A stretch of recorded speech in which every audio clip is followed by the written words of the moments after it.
Some local residents are speaking out about toxic fire debris being dumped at a Calabasas landfill. They're concerned about the health impact to their community. They're staging a protest today. KTLA's Annie Rose Ramos live from Magura Hills with the details. Annie Rose, good morning.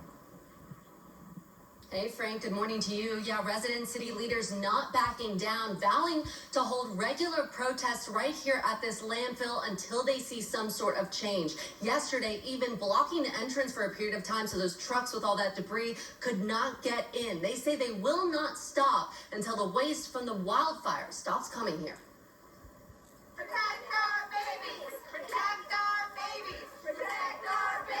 The ask is pretty simple. Our state and federal leaders have been completely MIA here. This is a residential landfill. This is not designated. This is designated for green waste, for house,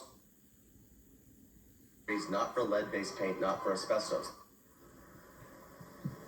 As crews from the EPA and the Army Corps of Engineers remove waste and debris from the burned areas, those living near the Calabasas Landfill in Agora Hills are saying workers are transporting tons of toxic waste from the Palisades Fire and dumping it into their community. The Army Corps of Engineers began hauling debris to this landfill yesterday.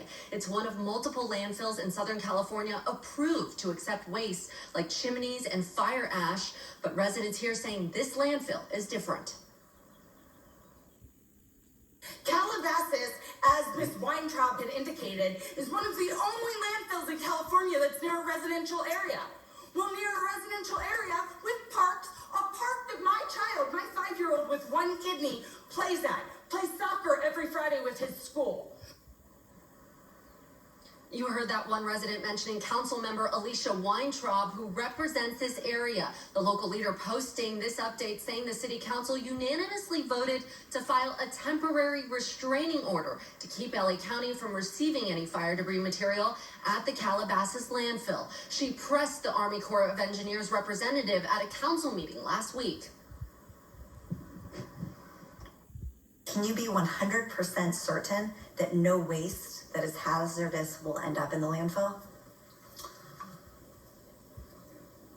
Ma'am, I don't think I taught probability and statistics at West Point, so I'm gonna be hard pressed to be 100% certain in anything.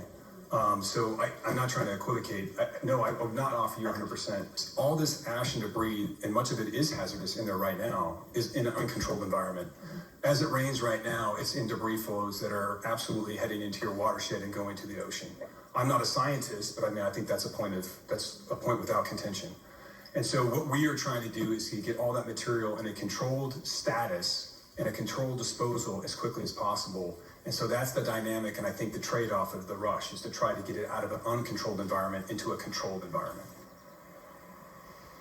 Back here live at the entrance of the landfill, you can see that sign there warning disaster-related waste, and it says lower than that, below per LA County order, fire debris including burnt green waste must have a certificate that the material is not hazardous waste. Now later on this morning, actually just in the next hour, another protest planned right here at the entrance of this landfill. Reporting live, I'll send it back to you guys in the studio.